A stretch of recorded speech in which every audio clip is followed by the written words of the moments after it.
মৰমৰ ছাত্ৰ ছাত্ৰীসকল, আজি আকৌ তোমালোকৰ বাবে লৈ আহিছোঁ চতুৰ্থ শ্ৰেণীৰ পাঠ 2 মানুহৰ মাজলৈ কাপোৰ কেনেকৈ আহিল সাধুটোৰ প্ৰশ্ন উত্তৰখিনি। প্ৰথমতে আমি ক্ৰিয়াকলাপত কি আছে চাওঁ। প্ৰথমতে চোৱা পাঠভিত্তিক ক্ৰিয়াত কি আছে। ক্ৰিয়াকলাপত প্ৰশ্নখিনি আছে কামলাং নৈখন কোন প্ৰদেশত আছে, কেই নম্বৰ 6 গোটেইখিনি প্ৰশ্ন উত্তৰ প্ৰথমতে আমি আলোচনা কৰি লওঁ, তাৰপিছত নেক্সট প্ৰশ্নলৈ যাওঁ। প্ৰথম প্ৰশ্নটো চোৱা কি আছে, কামলাং নৈখন কোন প্ৰদেশত আছে। উত্তৰটো হ'ব, তোমালোকে জানানে কোন প্ৰদেশত আছে। কামলাং নৈখন অৰুণাচল প্ৰদেশত আছে। তেনেহ'লে উত্তৰটো এনেকুৱা লিখিব লাগিব, কামলাং নৈখন অৰুণাচল প্ৰদেশত আছে। 2 নম্বৰ প্ৰশ্নটো চোৱা, কামলাং নৈত মাছ মাৰিবলৈ যোৱা ডেকাজনৰ নাম কি আছিল। আমি পাঠটোত কি পাইছোঁ, ডেকাজনৰ নাম কি আছিল, কোৱানচা। তেনেহ'লে আমাৰ উত্তৰটো এনেকুৱা লিখিব লাগিব, কামলাং নৈত মাছ মাৰিবলৈ যোৱা ডেকাজনৰ নাম কোৱানচা। তাৰপিছত 3 নম্বৰ প্ৰশ্নটো চোৱা, কোৱানচাই কামলাঙৰ পানীত কি পাতি থৈছিল। কি পাতি থৈ সি মাছ মাৰিছিল। তেওঁ কোৱানচাই কি পাতি থৈছিল, দলঙা পাতি থৈ মাছ মাৰিছিল। তাৰমানে উত্তৰটো হ'ব, কোৱানচাই কামলাঙৰ পানীত দলঙা পাতি থৈছিল। 4 নম্বৰ প্ৰশ্নটো চোৱা, ডাঙৰ মাছটো কোৱানচাই ক'ত জীয়াই থৈছিল। আগৰ দিনত মানুহে কি কয়, ক'ত জীয়াই থৈছিল মাছবিলাক ধৰি লাওৰ খোলাত জীয়াই থৈছিল। তেনেহ'লে উত্তৰটো এনেকুৱা হ'ব, ডাঙৰ মাছটো লাওৰ খোলা এটাত কোৱানচাই জীয়াই থৈছিল। তাৰপিছত চোৱা 5 নম্বৰ প্ৰশ্নটো। 5 নম্বৰ প্ৰশ্নটো কি আছে, কোৱানচাই তেওঁৰ ঘৰটো কিহেৰে ভৰি থকা দেখিছিল। উত্তৰটো হ'ব, কোৱানচাই তেওঁৰ ঘৰটো কাপোৰেৰে ভৰি থকা দেখিছিল। কি দেখিছিল, কাপোৰেৰে ভৰি থকা। তেওঁ যেতিয়া মাছ মাৰি আহিছিল, মাছ মাৰি অহাৰ পিছত ঘৰৰ ভিতৰত সোমোৱাৰ পিছত দেখিলে যে ঘৰটো কাপোৰেৰে ভৰি আছিল। তাৰপিছত চোৱা, তাঁতশালখন মেলি খটখটাই কোনে কাপোৰ বৈছিল।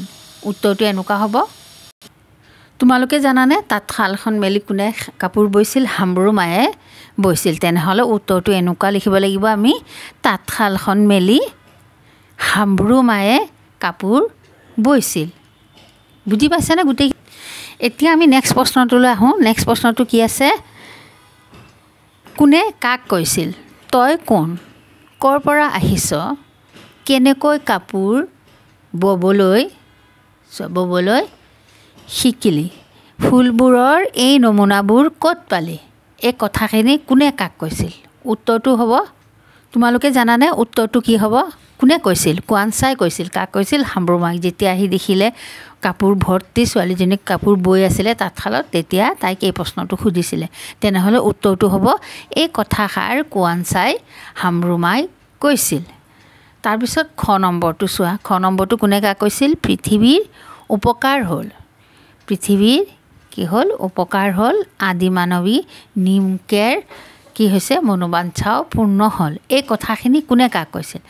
এই কথাখিনি তেনেহ'লে একেবাৰে লাষ্টত কোনে কৈছিল, হাম্ব্ৰু মায়ে কোৱানচাক কৈছিল। তাৰমানে উত্তৰটো এনেকুৱা লিখিব লাগিব, এই কথাষাৰ হাম্ব্ৰু মায়ে কোৱানচাক কৈছিল। তাৰপিছত চোৱা কি আছে। তাৰপিছত খ নম্বৰ ভাষা অধ্যয়ন ব্যৱহাৰিক ব্যাকৰণ। খ নম্বৰ খণ্ডত কি আছে, ব্যৱহাৰিক ব্যাকৰণ। তাৰপিছত দিয়া আছে জানো আহা, বাকচ এটা দিছে, সেইখিনি কথা তোমালোকে জানিবলৈ দিছে। তাৰপিছত তোমালোকে এইখিনি তোমালোকে শিকি ল'বা। পেটত গাঁঠি টেকেলিও কাটি, এইটো এটা প্ৰবচন। প্ৰবচনটোত বহু ভাৱ লুকাই আছে। মানুহৰ পেটত খুদকণ এটাও নপৰিলে ভোকৰ জ্বালা অধিকতৰ হয় আৰু তেতিয়া ভোক নিবাৰণৰ বাবে পেটত গাঁঠি মাৰিবলগীয়া অৱস্থা হয়। যেতিয়া মানুহৰ ভোক লাগে, তেতিয়া ভোকৰ জ্বালাত কি হয়, যদি ভোক নিবাৰণৰ কাৰণে যদি কোনো টকা পইচা নাথাকে, তেনেহ'লে মানুহে কি কৰিব লাগে, মানে তেতিয়া কি কৰিব লাগে পেটত গাঁঠি মাৰিবলগীয়া অৱস্থা হয় তাৰ মানে খাব নাপালে তেনেহ'লে কি কৰিব লাগিব খাব নাপালে চুপচাপ বহি থাকিব লাগিব আনহাতে চাউল আদি নথকা টেকেলিও কাটি হৈ পৰি থাকে যেতিয়া তোমাৰ চাউলৰ ভাণ্ডাৰত চাউল নাথাকে তেনেহ'লে কি হয় সেই ভাণ্ডাৰটো কাটি হৈ পৰি থাকে পেটত গাঁঠি টেকেলিও কাটি এই প্ৰবচনটোৰ দ্বাৰা কুৱানচা নামৰ ডেকা এজনৰ আৰ্থিক দুৰৱস্থাৰ কথাকে প্ৰকাশ পাইছে আমাৰ ভাষাত থকা এনেকুৱা কিছুমান খণ্ডবাক্য ফকৰা যোজনা প্ৰবচন নীতি বচন আদিত একোটা গুঢ়াৰ্থ বা ভাৱ নিহিত হৈ থাকে এই ভাৱ বা অৰ্থক সহজ সৰলভাৱে বুজাই লিখাকে ভাৱ বহলাই লিখা বা ভাৱ সম্প্ৰসাৰণ বোলে তেনেহ'লে তোমালোকে যদি আহে ভাৱ সম্প্ৰসাৰণ কাক বোলে তেনেহ'লে কি লিখিবা ভাৱ বা অৰ্থক সহজ সৰলভাৱে বুজাই লিখাকে ভাৱ বহলাই লিখা বা ভাৱ সম্প্ৰসাৰণ বোলে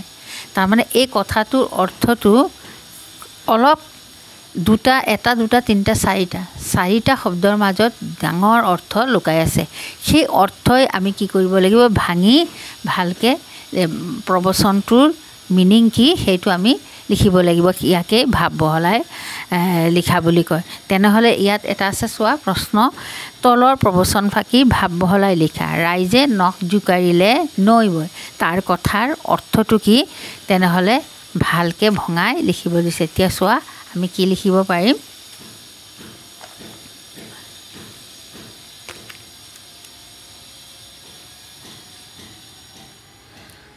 ইয়াৰ অৰ্থ হ'ল ৰাইজে নখ জোকাৰিলে নৈ বয় এটোপ পানী লগ হৈয়ে নদীৰ সৃষ্টি হয় তাৰমানে এটোপাল পানী লগ হৈয়ে কি হয় এটা ডাঙৰ নদীৰ সৃষ্টি হয় সেইদৰে একত্ৰিত হোৱা অজস্ৰ মানুহৰ নখৰ আগত উঠা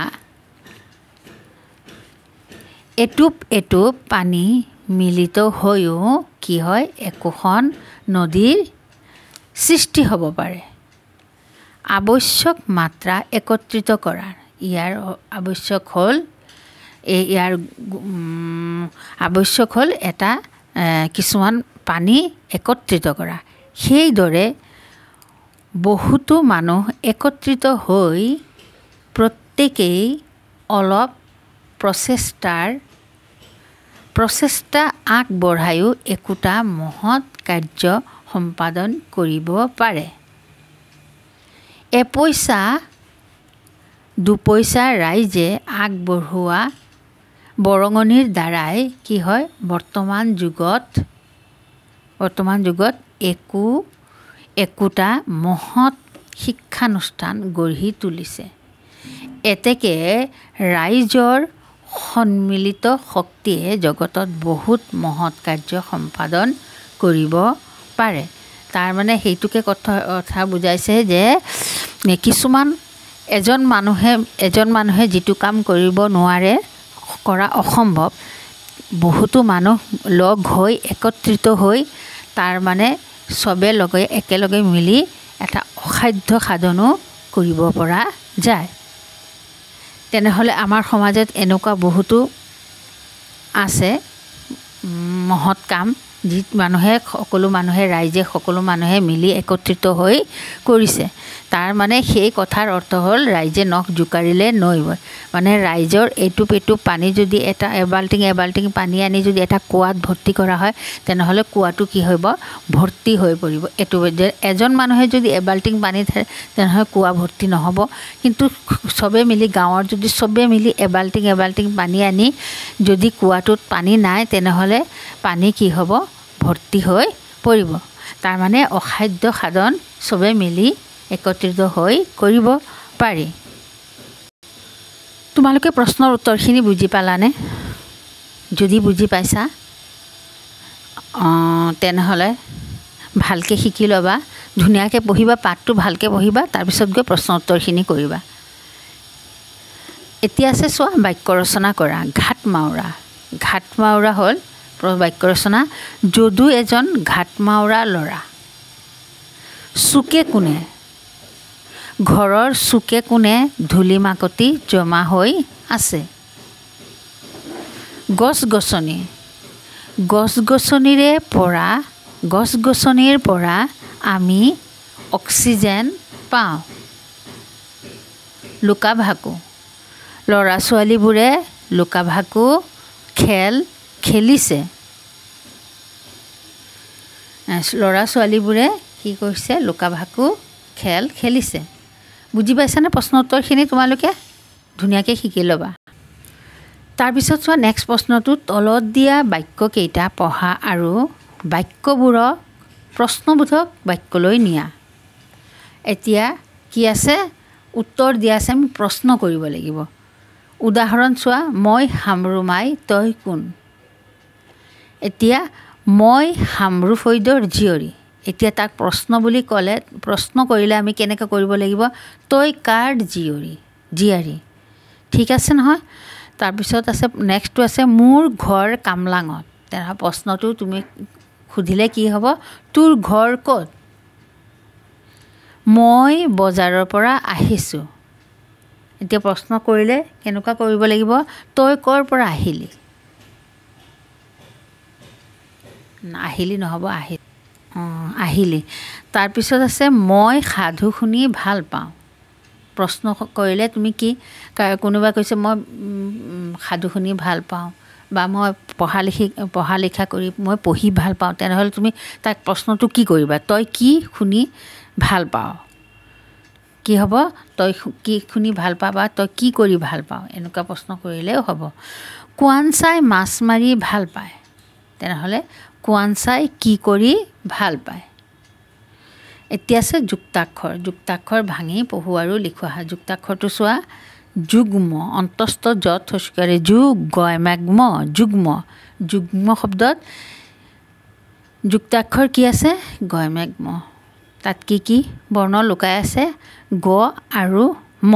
তাৰমানে গয়মাগ্ম, গৰ লগত ম যোগ হ'লে গয়মাগ্ম হয়, এনেকুৱা লিখিব লাগিব। অযুগ্ম, অন্তস্থ যত হস্যকাৰে গয়মাগ্ম অযুগ্ম বাগ্মিতা। বতাকাৰে বা গয়মাগ্ম তাত হস্যিকাৰ দন্ত ততাকাৰে তা, বাগ্মিতা। তাৰপিছত নেক্সট প্ৰশ্নটো চোৱা কি আছে? নেক্সটত আমি কি পালোঁ? নেক্সটত আমি পালোঁ পঢ়ো আহা। যুগ্ম অন্তস্থ যত হস্যকাৰে গয়মাগ্ম যুগ্ম। অন্তস্থ যত হস্যকাৰে গয়মাগ্ম অযুগ্ম। অন্তস্থ যত হস্যকাৰে গয়মাগ্ম যুগ্ম ৰতাকাৰে ৰা তালিব হত হস্যকাৰে সি যুগ্ম ৰাশি। হত হস্যকাৰে হি বত্ৰকাৰে ব্ৰ তাত হস্যকাৰ হিব্ৰু। হতাকাৰে হা ম হাম বত্ৰকাৰ ব্ৰ তাত হস্যকাৰ ব্ৰু হামব্ৰু। মূৰ্ধন্য দত হস্যকাৰে দি বত্ৰকাৰ তাত হস্যকাৰ ডিব্ৰু গ দৰে ৰ ডিব্ৰুগড়। তাৰপিছত চোৱা কি আছে? যুগ্ম মানে জোৰ। যুগ্ম শব্দৰ অৰ্থ কি? জোৰ। গণিতত যুগ্ম আৰু অযুগ্ম সংখ্যা আছে। যুগ্ম ৰাশিক সমানে দুভাগ কৰিব পাৰি, কিন্তু অযুগ্মক নোৱাৰি। যেনিবা যুগ্ম ৰাশি 2, 4 তাক 2 ভাগ কৰিব পাৰি, কিন্তু অযুগ্মক 3। তিনিটা আম আছে, তুমি কাৰোবাক 3টা আম 2জনক ভগাই দিব পাৰিবানে? দিব নোৱাৰিবা। কিয়? 3টা আমক ভগাই দিয়া নাযায়। জানো আহা। নিতৌ ৰাতিপুৱা মাছটোক আহাৰ খুৱাই কোৱানচা কামলৈ যায়। ঘূৰি আহি প্ৰতিদিনে তেওঁ বাৰে বৰণীয়া কাপোৰেৰে ঘৰটো ভৰি থকা দেখা পায়হি। এদিন ৰহস্য ভেদ কৰিবলৈ তেওঁ কামলৈ নগৈ ঘৰটোৰ ওচৰতে লুকাই থাকিল। কোৱানচাই দেখিবলৈ পালে যে মাছটোৱে লাহেকৈ লাওৰ খোলাটোৰ পৰা ওলাই আহি দীপ-লিপ ছোৱালী এজনী হ'ল। তাই তাঁতশাল মেলি খটখটাই কাপোৰ ববলৈ ধৰিলে। কোৱানচাই সাউৎ কৰে। গৈ তাইৰ হাতত থাপ মাৰি ধৰি সুধিলে, তই কোন? ক'ৰ পৰা আহিছ? কেনেকৈ কাপোৰ ববলৈ শিকিলি? ফুলবোৰৰ এই নমুনাবোৰ ক'ত পালি? এতিয়া চোৱা, ওপৰৰ বাক্যবোৰত পোৱা কেইটামান শব্দ তলৰ তালিকাত ভাঙি দেখুওৱা হৈছে। চোৱা। বাক্যত ব্যৱহাৰ হোৱা ৰূপ মাছটোক কামলৈ। শব্দৰ মূল ৰূপ হ'ল মাছ। লগ লাগিছে কি টু আৰু ক। টু আৰু ক লাগিছে তাত ধৰি লওক কামলৈ কাম। শব্দৰ মূলটো ৰূপ হ'ল কাম, তাত কি লাগিছে লৈ বা অলৈ লাগিছে। কাপোৰেৰে মূল শব্দ হ'ল কাপোৰ, তাত কি লাগিছে ৰে আৰু এৰে লাগিছে। ৰত একাৰ লাগিছে আৰু এৰে লাগিছে। বা কামলৈ শব্দ হ'ল কাম, কামৰ লগত কি লাগিছে লৈ শব্দটো লৈ বৰ্ণটো যোগ হৈছে। ঘৰটোৰ ঘৰ শব্দত কি লাগিছে ঘৰৰ পিছপিনে কি লাগিছে টু ৰ। ওচৰতে শব্দটো হ'ল ওচৰ, কি লাগিছে অত এ লাগিছে। কোৱাঞ্চাত কি লাগিছে ই হস্য ই লাগিছে। মাছটোৱে মাছৰ লগত কি লাগিছে টু আৰু ৱে। লাওৰ লগত কি লাগিছে ৰ, কি শব্দ যোগ হৈছে ৰ শব্দ নহয় ৰ বৰ্ণটো যোগ হৈছে। খোলাটোৰ পৰা আচল শব্দ হ'ল খোলা, খোলাৰ পিছত কি লাগিছে টু ৰ পৰা। তাইৰ পিছপিনে কি লাগিছে ৰ। হাতত কি লাগিছে ত। কৰ পৰা এতিয়া কৰ পৰাৰ মাজত কি লাগিছে পৰা। এতিয়া চোৱা কিয় বাক্যত ব্যৱহাৰ হওঁতে শব্দৰ লগত লগ লগা এই ৰূপবোৰৰ কিছুমান শব্দ বিভক্তি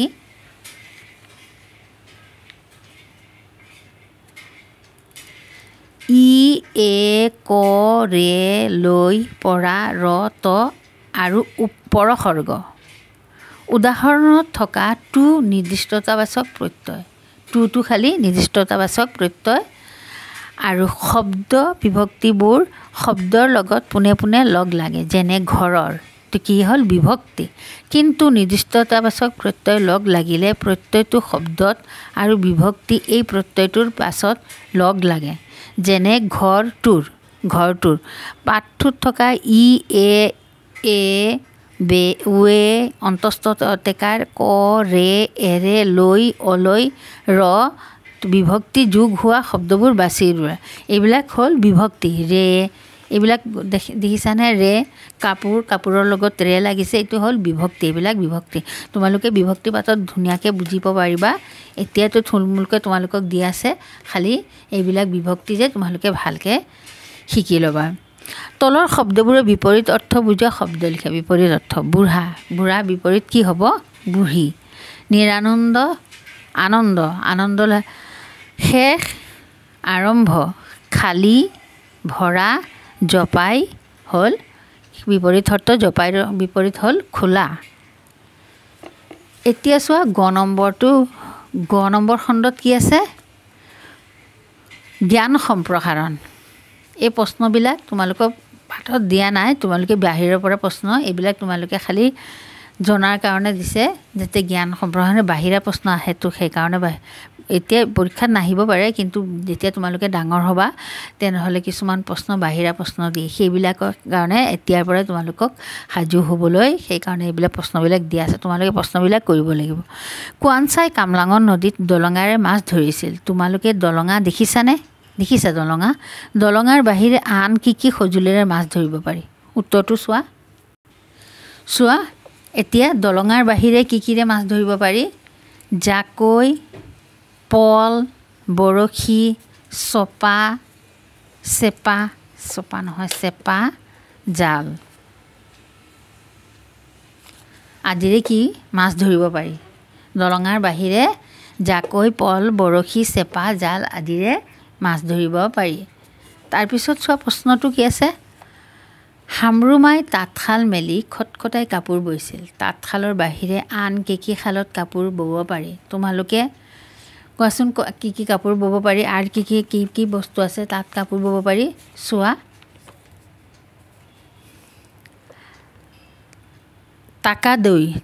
টাকা দাই বা কদাই, উৰামাকো আদি ইত্যাদিত কি কৰিব পাৰি? কাপোৰ বব পাৰি। তাৰপিছত চোৱা প্ৰশ্নটো কি আছে। অৰুণাচল অসমৰ এখন চুবুৰীয়া ৰাজ্য। অসমৰ চৌপাশে থকা আন চুবুৰীয়া ৰাজ্যবোৰ কি মেপত চাই নাম লিখা। চোৱা কি হ'ব।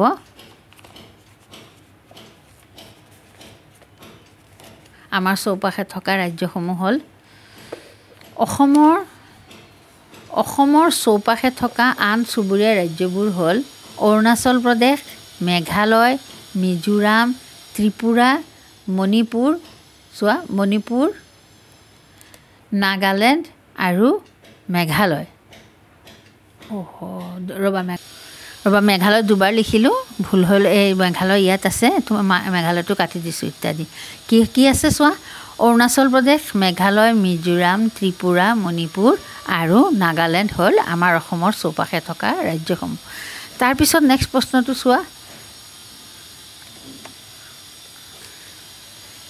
কামলাং নদী অৰুণাচলৰ মাজেৰে বৈ আহিছে।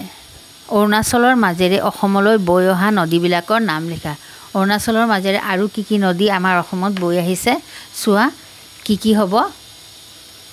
অৰুণাচলৰ মাজেৰে বৈ অহা নদীবিলাকৰ নাম হ'ল ব্ৰহ্মপুত্ৰ, লুইত, দিবাং, সোৱণশিৰি ইত্যাদি। বুজি পাইছানে?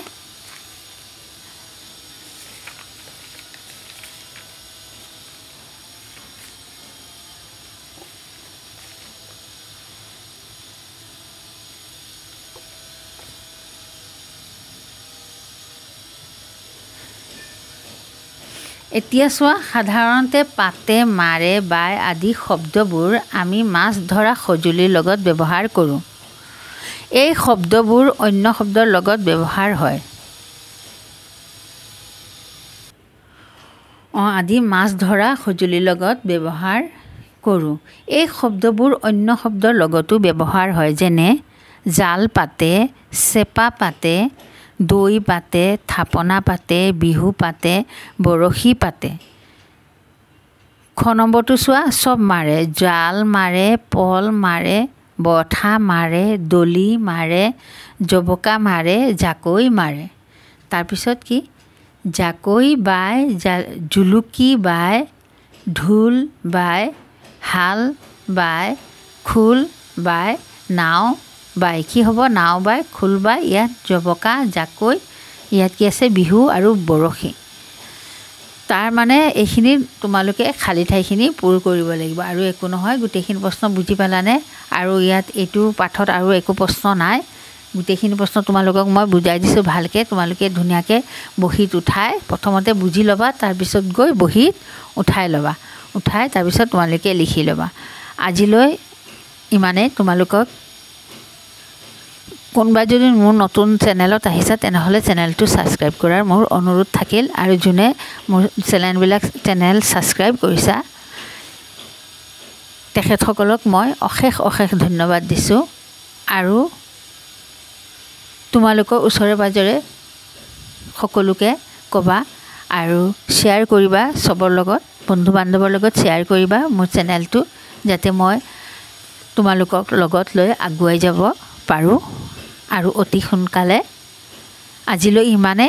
আকৌ নেক্সট এটা ভিডিঅ'ত আৰু ধুনীয়াকৈ দেখা হ'ব।